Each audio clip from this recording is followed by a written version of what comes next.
복음 누림이 답니다.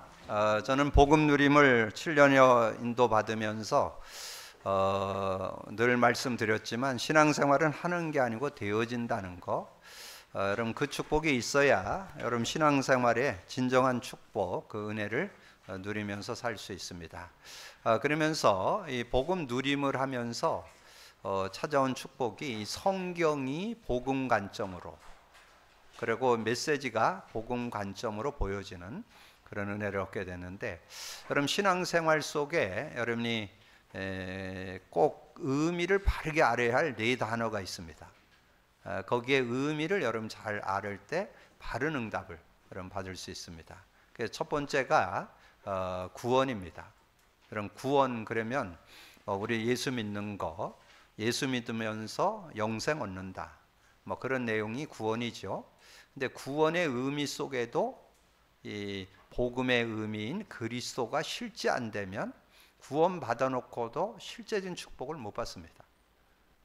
구원 받아서 영생 얻고 생명 가지고 있어도 그리스도를 모르면, 그래서 저는 정말 주님이 말씀했고 강조했던 게 정말 맞구나 하는 게 저는 이 복음 누리면서 계속 확인되는 거예요. 예수님이 공생의 3년을 마치면서 이제 제자들을 불러놓고 얘기했잖아요. 여러분 그 얘기를 계속 여러분도 질문해 봐야 돼요. 사람들이 나를 누구라고 하느냐? 그러니까 뭐 세례요한 같다, 엘리야 같다, 예레미야 같다, 선지자 중에 한 분 같다, 뭐 세상의 여론이 그럴 수 있잖아요. 근데 너희는 나를 누구라고 하느냐? 그때 베드로가 고백을 했죠. 주는 그리스도시요 살아계신 하나님의 아들이십니다. 그래서 여러분이 구원 받았다면 그리스도를 제대로 알고 누리기를 주님으로 축복합니다. 정말 예수 믿는 사람이 그리스도를 모르고 신앙생활하는 사람이 너무 많아요. 그러면 자꾸 여러분이 한계에 부딪혀. 자꾸 신앙생활 해도 왜 안 되는가? 신앙생활 했는데 왜 이렇게 어려운가? 이런 거에 자꾸 빠지게 됩니다. 그래서 정말 주님이 그리스도를 고백 선포할 때 칭찬해 줬던 게 얼마나 감사한지. 주는 그리스도시요 살아계신 하나님의 아들이십니다. 그러니까 바요나 시모나 내가 복이 있다. 뭐 주님의 칭찬이라면 뭐 확실한 거잖아요. 여러분 정말 신앙생활 하면서 구원의 의미인 그리스도를 알고 신앙생활 하셔야 여러분이 올바른 신앙생활이고 바른 신앙생활이다 하는 것을 정의해 드릴 수 있고, 두 번째는 여러분 중요한 게 구원 다음으로 중요한 게 기도입니다. 그럼 기도에 대한 의미도 여러분 제대로 깨닫고 있어야 실제적으로 우리가 누릴 수 있죠. 그래서 우리가 수요 예배 때 좀 말씀드렸지만 구원받은 사람이 기도하면 된다. 내 이름으로 기도해라. 그래서 요절을 드렸죠. 요한복음 14장 13, 14절. 거기에 그랬죠. 너희가 내 이름으로 무엇을 구하든지 다 받으리니 이는 아들로 말미암아 아버지께 영광을 돌리게 하려 함이라. 무엇이든지 내 이름으로 구하면 내가 행하리라. 구하면 다 행하는 그런 응답이 있는데, 근데 거기에 키가 또 하나 있어요. 내 이름인데 이름의 의미를 모르면 한계 와요. 지금 기도 많이 강조하잖아요. 근데 기도라는 거는 알고 그 이름을 부르는 거 아는데 뭔가 부르는데 지속이 잘 안 돼. 해다가 말고 뭐 어느 날 기도했다가 어느 날 안 했다. 왜 자꾸 그럴까요? 실제 응답이 없으니까 하다가 자꾸 많은 거예요. 그래서 의미를 알으면 저는 계속 기도해야 될 이유가 스스로 발견되니까 누가 시키지 않아도 저는 24, 뭐 요즘에 아침 기도, 낮 기도, 밤 기도 많이 나오는데 저는 24 기도 안 하면 안 되는 걸 알기 때문에 기도하게 됩니다. 그게 의미를 알 때 그게 가능한 거예요. 여러분 의미 얘기했죠? 여러분 구원 받았어도 자꾸 성령과 교제가 단절된다는 거, 자꾸 죄 가운데 들어간다는 거, 그리고 사단에게 자꾸 속는다는 거. 그래서 그리스도 이름이 계속 필요한 거예요. 그래야만 여러분이 하나님과 교제가 회복되고 죄 문제 해결되고 사단을 꺾는 그런 놀라운 축복들이 여러분 삶에 있는데 그게 기도잖아요.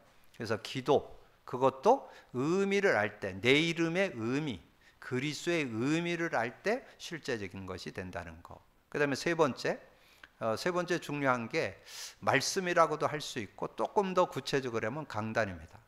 여러분 우리 교회에서는 강단 사모늘을 잡기를 하잖아요. 근데 우리 교회에서 하는 사모늘은 다른 교회에서 하는 사모늘하고 달라요. 다른 교회는 말 그대로 오늘의 말씀, 오늘의 기도, 오늘의 전도인데 우리는 그 세 가지가 다 합해서 말씀 잡기예요. 말씀 잡기. 오늘의 말씀 강단 제목, 오늘의 기도 강단 성구, 오늘의 전도 강단 레마 잡기. 말씀 잡기거든요. 말씀 잡기. 왜냐하면 말씀을 제대로 잡고 말씀 안에서 사는 삶이 돼야 승리한다는 거죠. 그래서 초대교회도 사도행전 2장 42절에 정말 그 복음의 능력을 누린 다음에 말씀 잡기를 했잖아요. 그 말씀 강단 잡기. 근데 그 강단을 잡았는데 그 강단 속에 비밀이 하나 들어있어요. 그거를 놓치면 안 돼요. 그 비밀이 복음 관점으로 본 말씀이라는 거. 요게 돼야만 말씀의 능력이 될 수 있어요. 왜 그러냐면 그 앞에 나와요. 사도행전 2장 22절에서 41절에 보면 베드로 설교가 나와요. 베드로 설교. 베드로의 설교가 복음 관점으로 본 설교였다니까. 그래서 구약 성경을 쭉 인용을 하고 특별히 시편 그 다윗이 예수님의 죽음과 부활에 대한 얘기를 했잖아요. 그걸 인용하면서 이제 말씀드린 게 사도행전 2장 36절이죠. 그런즉 이스라엘 사람들아 너희는 확실히 알지니 너희가 십자가 못 박은 그 예수를 하나님이 주와 그리스도가 되게 하셨다. 그렇게 말씀했잖아요. 그러니까 그 메시지의 키가 그리스도인 것을 말씀하는 거죠. 그래서 그걸 듣고는 우리가 어찌할꼬? 그러니까 너희들이 회개하고 복음을 받아라. 그러면 성령을 받게 될 것이다. 그러니까 이날에 그 말씀을 듣고 믿게 된 사람들이 3,000이나 되더라 그랬잖아요. 그래서 우리 교회에서 선포되는 강단은 복음 관점으로 본 설교. 그래서 저는 뭐 제 스스로 그렇게 고백합니다. 최고의 강단, 시대의 최고의 강단이다. 저는 그렇게 자부합니다. 왜냐하면 복음 관점으로 본 설교, 성경 자체를 복음 관점으로 보고 누리는 그런 모습이기 때문에 그래서 우리의 강단이 정말 능력이 되는 그런 축복이 들어있다는. 그래서 여러분 정말 한 단어, 한 문장, 한 성구, 한 내용만 잡아도 우리가 승리하는. 그래서 우리 강단 3원을 적용하는 게 오늘의 말씀 강단 제목, 오늘의 기도 강단 성구, 강단 레마 잡기. 그럼 레마 잡기 지난주에 말씀 나누면서 주로 나눈 게 뭐예요? 생명, 빛, 계명. 그 단어 의미를 한번 생각해 보세요. 생명이 뭐예요? 생명. 예수 믿음으로 우리가 생명을 얻게 되잖아요. 근데 그 생명 속에 뭐가 들어있어요? 빛이 들어있다. 그리고 그걸 지키면 말씀을 지키는 거, 계명을 지키는 거 되니까 능력이 되어서 승리할 수 있다. 그래서 여러분 매주 들려지는 말씀 속에 한 단어, 한 문장, 한 성구, 한 내용이 그대로 능력이 되는. 근데 거기에 전제 조건이 있어요. 복음의 눈으로 보여져야 돼요. 복음의 의미로 깨달아져야 돼요. 그럴 때 능력이 된다. 이렇게 여러분 정리하시면 강단에 대한 축복을 여러분 누릴 수 있고, 마지막으로 하나 있는 게 전도죠. 전도. 이 전도에 대한 의미도 여러분 잘 알아야 돼요. 여러분이 뭐 전도할 때 뭐 좋은 얘기하고 뭐 그들을 잘 도와주고 뭐 이렇게 육신적으로도 이렇게 좀 헌신해주고 뭐 이렇게 해서 그 사람이 하나님을 믿도록 하는 거 귀한 거죠. 근데 핵심은 뭐냐? 그 사람이 복음 제대로 알고 믿도록 도와줘야 돼요. 그래서 그거를 누가 본으로 보여줬느냐면 베드로가 정말 자신이 그리스도를 깨닫고 자기의 삶 속에서 누리지 못하다가 이 감람산에서 하나님 나라의 일을 40일 들은 다음에 그리고 마가다락방에서 기도하고 난 다음에 딱 체험이 된 거예요. 딱 체험을 되보니까 야 정말 그리스도가 내 원죄를 해결하는 운명팔자를 바꾸는 길이구나. 이거를 이제 알게 된 거잖아요. 그리스도가 우리 인간을 구원하는 유일한 길이라는 걸 알게 됐잖아요. 그렇게 되니까 그 안진뱅이를 쳐다보면서 이제까지는 야 네가 그 안진뱅이로 있는 거 참 얼마나 안타까운 일이나 참 불쌍하구나. 그것도 태어나면서부터 안진뱅이요. 무슨 사고로 안진뱅이가 된 게 아니라 태어나 보니까 안진뱅이요. 이제 그런 상황인데 이 베드로가 얘기하잖아요. 은과 금은 내게 없다. 나사렛 예수 그리스도 이름으로 일어나 걸으라. 그렇게 그리스도를 선포했더니 그 사람이 완전히 일어서고 성전에 들어가서 하나님을 찬양하고 완전히 치유받아서 승리하는 그런 삶으로 바뀌어지잖아요. 그러면 거기에 준 내용이 사도행전 3장 6절이잖아요. 은과 금은 내게 없다. 나사렛 예수 그리스도 이름으로 일어나 걸으라. 그랬는데 안진뱅이가 일어나니까 많은 사람들이 찾아와갖고 막 베드로가 야 어떻게 네가 그런 일 했냐 이러면서 베드로를 막 쳐다보는 거예요. 그러니까 베드로가 한 얘기, 왜 날 쳐다보냐? 내가 그런 거 아니요. 너희들이 십자가에 못 박아 죽인 그 예수 그 이름이 이 사람을 완전히 낫게 했느니라. 그게 3장 16절이에요. 그래서 여러분의 신앙에 복음 누림을 왜 해야 되느냐? 여러분 복음 누림할 때 뭐 큰 변화가, 여러분 너무 센세이션을 기대하면 안 돼요. 그러면 여러분 고통스러워. 여러분 큰 문제가 오고 뭐 이런 문제 오고 그래갖고 복음 누려서 해결받으면 여러분 힘들어요. 일상생활에서 뭔가 전에 다르게 뭔가 보는 눈이 달라지고 상대를 보는 게 달라지고 뭔가 이렇게 그런 모습이래야 이렇게 복음 누림이 진짜지, 뭐 큰 것을 막 만나갖고 막 체험하고 그런 게 중요한 게 아닙니다. 여러분 삶 속에 어느 분이 얘기하더라고요. 정말 자신의 어떤 모임에 갔는데 예전엔 가기도 싫었는데 정말 복음 누리면서 갔더니 거기서 배울 게 많더라는 거예요. 그게 복음 누림이에요. 막 센세이션을 일어나면 그건 여러분이 힘들어요. 고통 속에 복음을 누리는 거잖아요. 그게 아니고 사소한 것 속에 전에는 생각지 못했는데 지금은 그게 이해가 되고 수용이 되고 이런 모습. 그래서 여러분이 신앙 속에 가장 중요한 네 단어가 여러분의 삶의 실제가 돼야 돼요. 구원, 기도, 말씀인데 강단, 전도. 여기에 그 복음을 누려보니까 정말 복음 누려야 될 당연 필연 절대성이 깨달아지면서 승리하는 그런 모습이 되어지는, 그렇게 되면서 이제 그런 강단 메시지, 오늘 말씀이 우리는 하나님의 자녀라는 제목의 말씀이잖아요.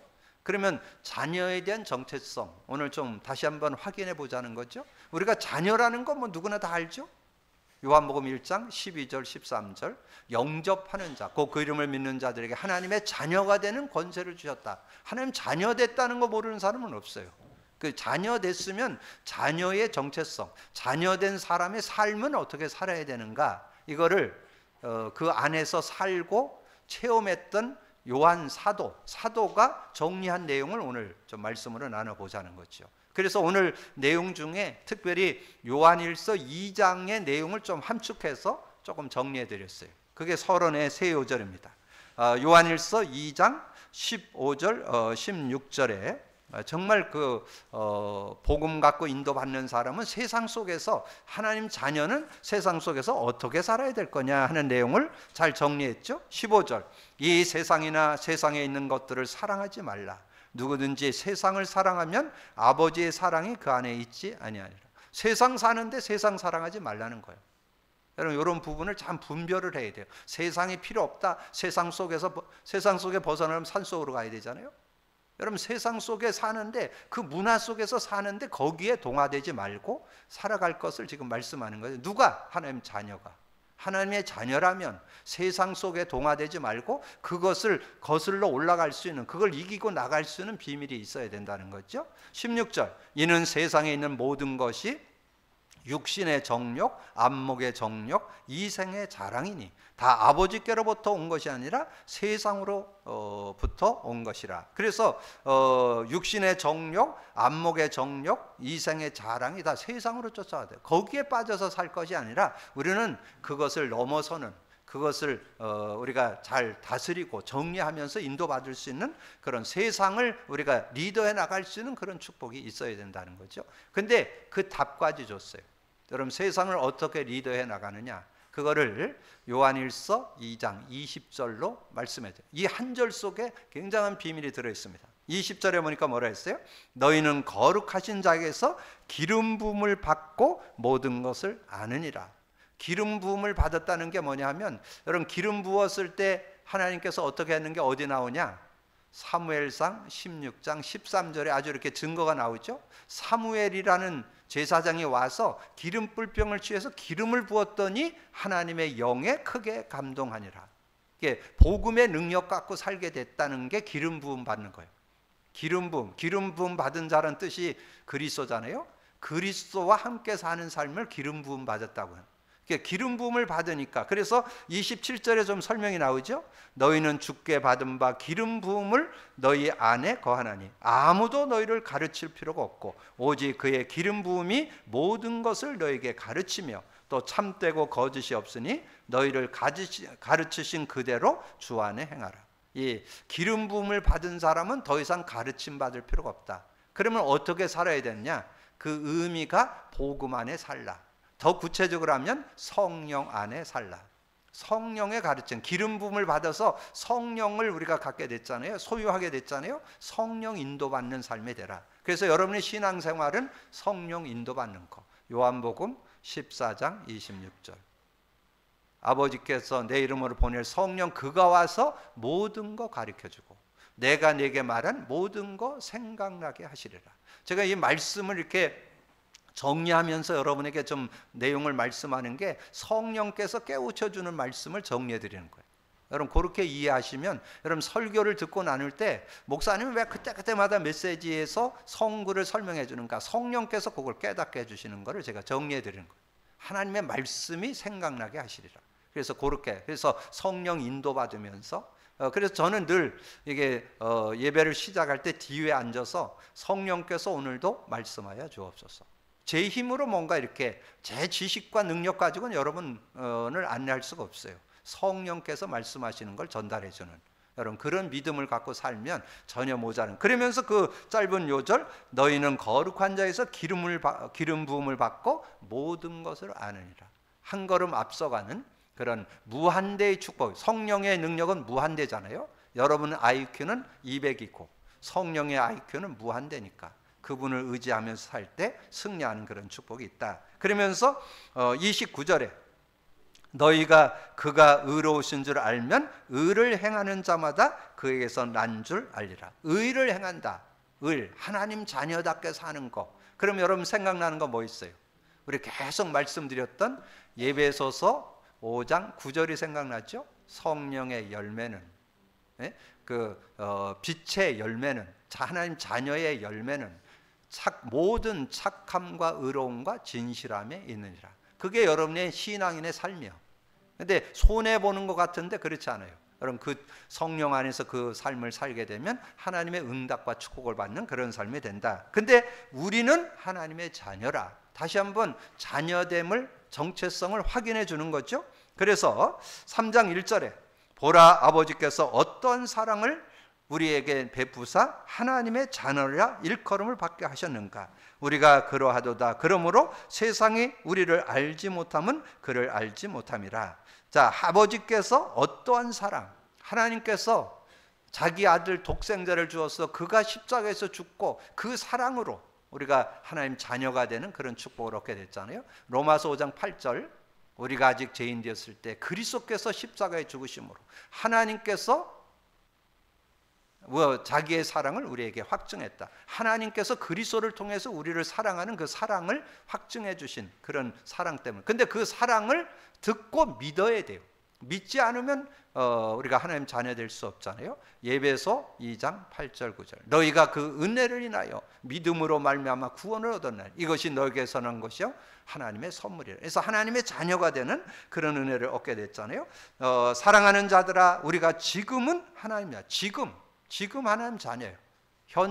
현재 우리는 하나님 자녀로 장래에 어떤 일이 어떻게 될지는 아직 나타나지 아니하였으나 그가 나타나시면 우리가 그와 같은 줄을 아는 것은 그의 참모습 그대로 볼 것이기 때문이라.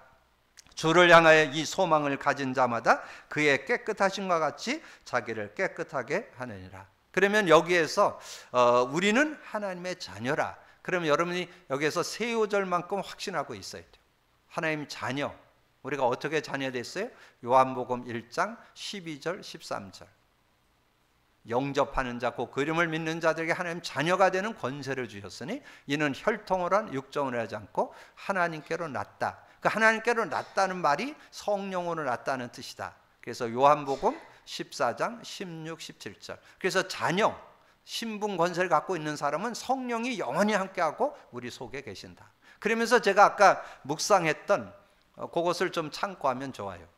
로마서 8장 14절 15절 무릇 하나님의 영으로 인도함을 받는 사람은 곧 하나님의 아들. 영의 인도를 받는 사람이 하나님의 아들이에요.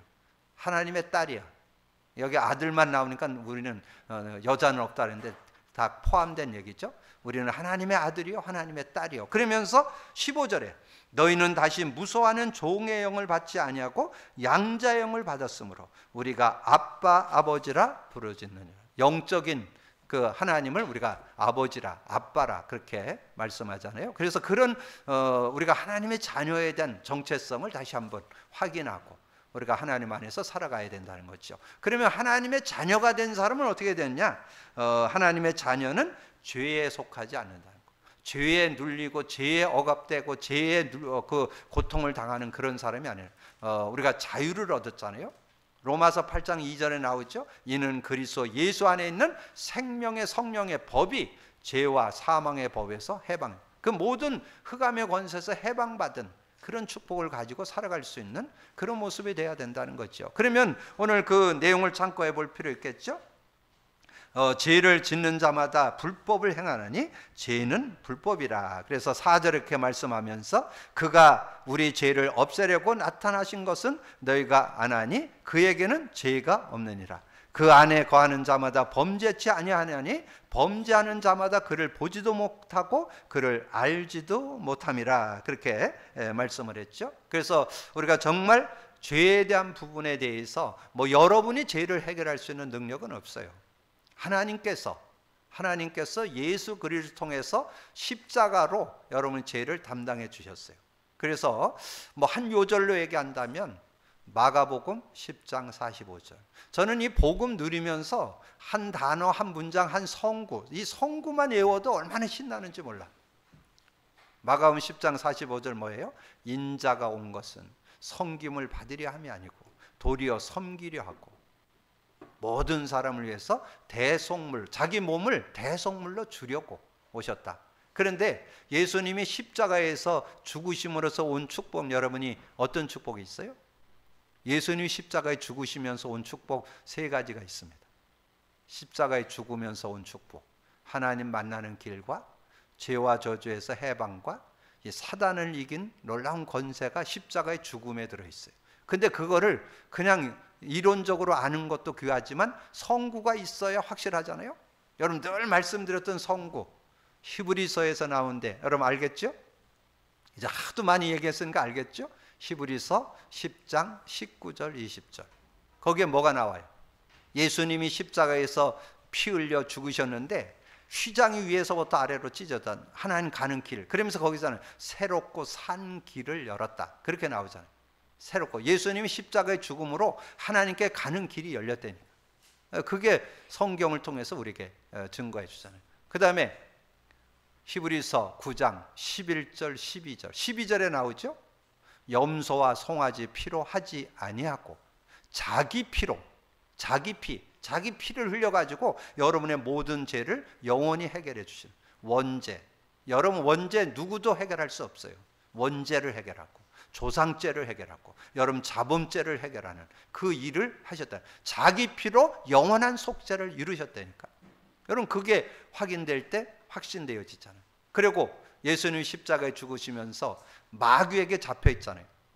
예수님이 우리와 같이 혈과 육을 가지고 온 것은 죽음의 세력을 잡은 자.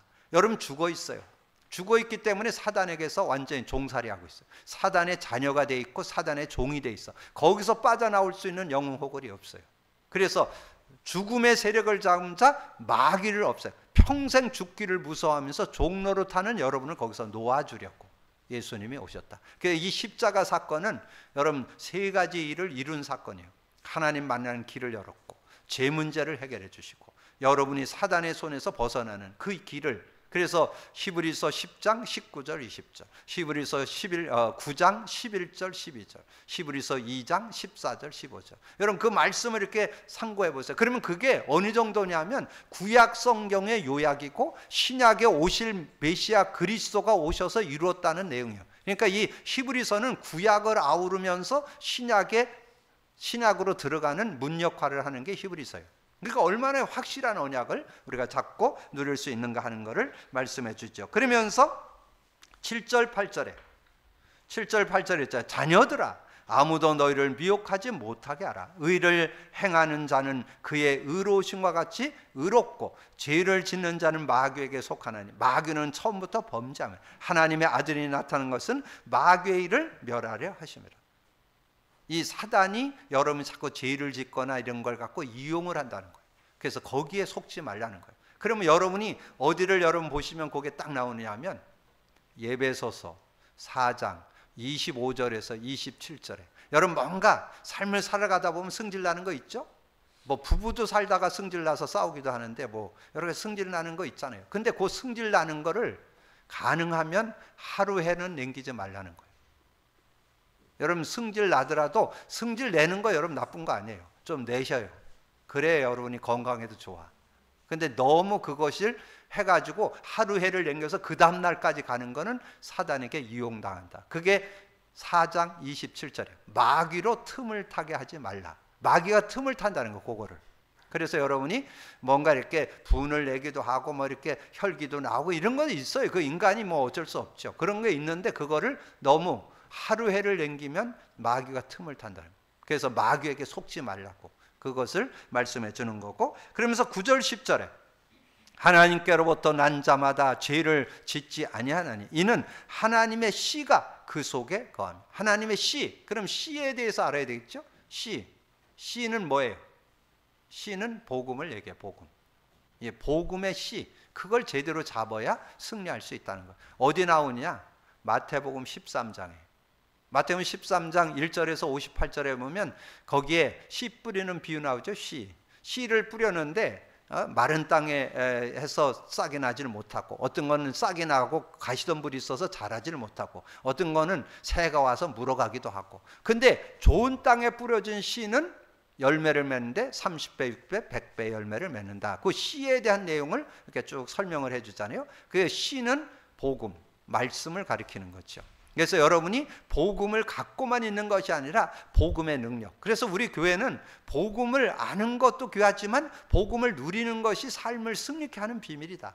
그렇게 정리를 해주잖아요. 그래서 복음의 씨, 복음의 말씀을 제대로 잡고 누릴 때 승리한다. 그래서 하나님께로 난 자마다 죄를 짓지 않아요. 이는 하나님의 씨가 그 속에 거하며 그도 범죄치 못하는 것은 하나님께로부터 났습니다. 이러므로 하나님의 자녀들과 마귀의 자녀들이 드러나나니 무릇 의를 행하는 자는 하나님의 자나 의를 행하지 아니하는 자나 또는 그 형제를 사랑하지 아니하는 자는 하나님께 속하지 아니하였다. 정말 우리가 하나님께 낫다면 하나님의 그 자녀들을 사랑할 수 있는 그런 모습. 그래서 이제 하나님의 자녀는 서로 사랑하느니라 그렇게 말씀을 했잖아요. 그래서 3장 11절에 우리는 서로 사랑할지니 이는 너희가 처음부터 들은 소식이라. 그래서 처음부터 들은 소식인데 어떤 내용이 있느냐 하면 그 12절에 나오죠.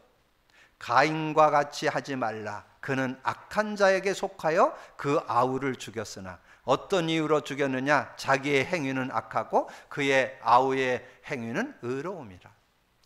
이 가인 최초의 살인자가 됐죠. 가인과 아벨은 형제잖아요. 형제인데 살인자가 됐어요.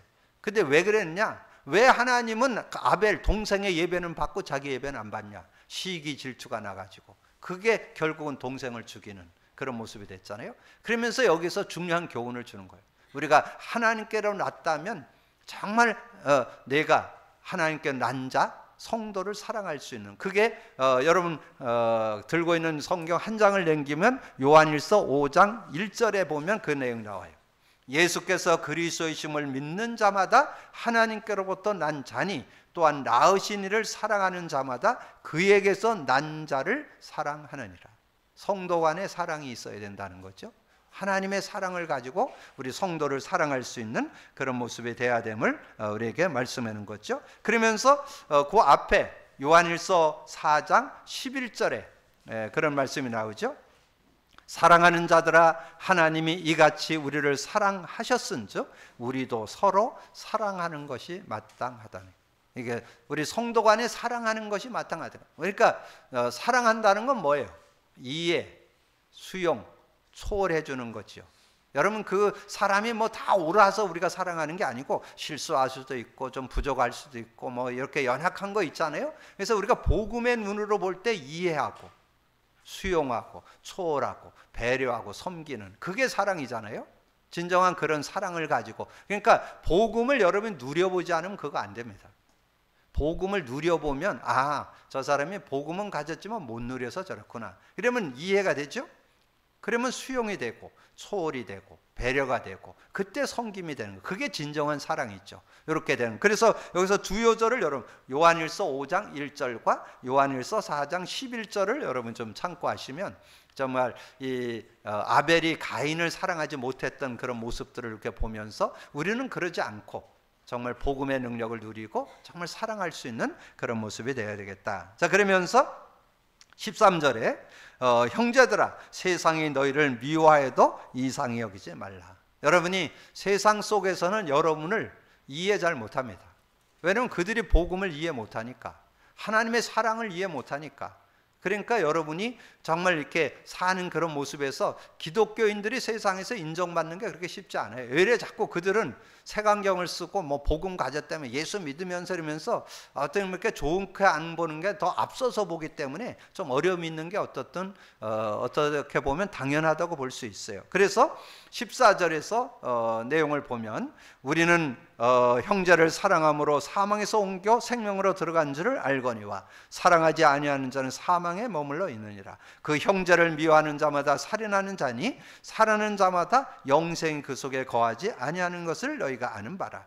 그가 우리를 위하여 목숨을 버리셨으니 우리가 이로써 사랑을 알고 우리도 형제를 위하여 목숨을 버리는 것이 마땅하니라. 누가 이 세상의 재물을 가지고 형제의 궁핍함을 보고도 도와줄 마음을 닫으면 하나님의 사랑이 어찌 그 속에 거하겠느냐. 그래서 세상 사람들은 눈에 보이는 것을 원하기 때문에 여러분이 세상 속에서 이웃을 사랑할 때 어떤 그런 물질적인 것, 세상적인 걸 가지고도 이렇게 좀 같이 할 수 있는 그런 모습이 돼야 돼. 그게 복음 가진 자의 좀 삶의 그런 모습입니다. 그래서 우리가 복음을 가졌다면 뭐 그것이 다는 아니지만 그래도 육신적인 것, 세상적인 걸 가지고도 이렇게 좀 배려해 줄 수 있는 그런 모습이 있어야 된다는 것을 우리에게 말씀해 주는 거죠. 그러면서 이제 그 요한복음 13장 34절 35절에 보니까 그런 말씀이 있어요.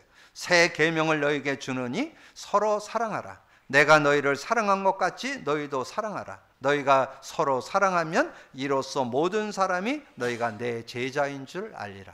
그래서 우리가 정말 불신자들도 복음의 눈으로 보고 이해하고 수용하고 사랑할 수 있는 그런 모습이 된다. 왜냐하면 여러분 이해하셔야 돼요. 세상은 불신자는 여러분을 이해 못하기 때문에 좀 어렵게 하고 이럴 수도 있다니까. 그런 사람도 우리가 사랑할 수 있는 그런 모습이 되어야 된다. 그러면서 18절에서 24절에 중요한 말씀을 하죠. 자녀들아, 우리가 말과 혀로만 사랑하지 말고 행함과 진실함으로 하자. 이로써 우리가 진리에 속한 줄 알고 또 우리 마음을 주 앞에 굳게 하리니 이는 우리 마음이 혹 우리를 책망할 일이 있어도 하나님은 우리의 마음보다 크시고 모든 것을 아시기 때문이라. 사랑하는 자들아, 만일 우리 마음이 우리를 책망할 것이 없으면 하나님 앞에 담대함을 얻고 무엇이든지 구하는 바를 그에게 받는. 기도응답 받을 때 여러분이 용서하는 마음이 있어야 기도응답을 받는다는 말이잖아요. 그래서 사랑하는 마음, 미워하는 마음을 갖고 기도하는 것은 그거는 하나님께서 받지 않는다는 것. 그래서 예물을 드리다가 형제간에 원한이 있는 거 있으면 가서 화해하고 와서 예물을 드리라, 그런 말씀 성경에 나오잖아요. 그래서 여러분이 뭔가 용서하는 마음, 이해하는 마음을 가질 때 기도응답도 받을 수 있음을 말씀해주고, 그 다음에 23절이 중요해요. 그의 계명은 이것이니 곧 그 아들 예수 그리스도의 이름을 믿고 그가 우리에게 주신 계명대로 서로 사랑할 것이니라. 그의 계명을 지키는 자는 주 안에 거하고 주는 그의 안에 거한 것이니 우리에게 주신 성령으로 말미암아 그가 우리 안에 거하시는 줄을 우리가 아느니라. 그래서 계명을 지킨다. 그러면 하나님의 계명, 주님의 계명이 뭘까요? 거기에 대한 거 분명한 좀 답이 있어야 되겠죠. 하나님 관계에 대한 계명, 이웃에 대한 관한 계명, 요 계명을 마태복음 24장 34절에서 40절에 아주 정확하게 기록되어 있습니다. 그래서 주님께서 바리새인들이 물을 때 거기에 답변한 내용이요. 그래서 계명, 그럴 때 계명의 피 포인트가 두 가지가 있는데 어떤 것이냐? 자, 34절. 예수께서 사두개인들로 대답할 수 없게 하셨다 함을 바리새인들이 듣고 모였는데 그 중에 한 율법사가 예수를 시험하여 묻되 선생님, 율법 중에 어느 계명이 크니까? 이 계명, 말씀이 다 계명인데 그 계명 중에 얻은 게 큽니까? 예수께서 이르시되 내 마음을 다하고 목숨을 다하고 뜻을 다하여 주 너의 하나님을 사랑하라 하셨으니 이것이 첫째 되는 계명. 첫째 계명이 뭐냐? 내 마음을 다하고 목숨을 다하고 뜻을 다해 주 너의 하나님을 사랑하는 것. 그게 첫째 계명이고, 자, 두 번째 계명은 그와 같으니 내 이웃을 내 자신같이 사랑하라. 내 이웃을 내 자신같이 사랑하는 게 둘째 계명. 이게 계명 중에 계명.